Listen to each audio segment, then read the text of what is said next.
Hello मित्रांनो, welcome to my mini blog. सगळेजण जात होतो ना आरमोरीले, पाहणं रस्त्यामध्ये केवढा डगर झाड पडला तर पावसाच्यानं ह्याला लागते झाडाच्या काड्या नेवाले। मग सायंकाळी निघलो आम्ही ब्रह्मपुरीच्या मेल्यात जायसाठी। माझी मैत्रीण आणि तिचे मम्मी पप्पा ब्रह्मपुरीमध्ये येऊन होते। पोट्टे पहा मेल्यामध्ये जायसाठी चेहऱ्याला कसे पावडर घुसमाडत आहेत। त्याच्यानंतर इकडे यांनी मस्त फोटो वगैरे काढले। मग निघलो ना आम्ही मेल्यात जायसाठी। वाव, लाइटिंग किती सुंदर आहे पहा ना।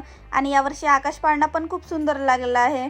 मेल्यामध्ये कानातले होते पण मी नाही घेतलो बापा एकही। हा वाला आकाश पाळणा पूर्ण खतरनाक आहे, किती मोठा आहे पहा। सगळ्यात आधी गेलो ना मी गणपती बाप्पाचे दर्शन घ्यायसाठी। दर्शन वगैरे घेऊन झाला। मग मी म्हणलो काकूले मी झुल्यावर बसतो। काकू मस्त ओरडली, तू झुल्यावर काही बसू नको। मी म्हणलो काकू, आरमोरीवरून ब्रह्मपुरीले मी फक्त यावाल्या झुल्यात बसासाठी आलो, म्हणून मी कोणाचीच नाही ऐकलो आणि बसून गेलो झुल्यावर। झुल्यावर एवढी मज्जा आली का बहुतच। हा वाला झुला आमच्या आरमोरीला येतच नाही, म्हणून मला इकडे येऊन झुलाले लागला।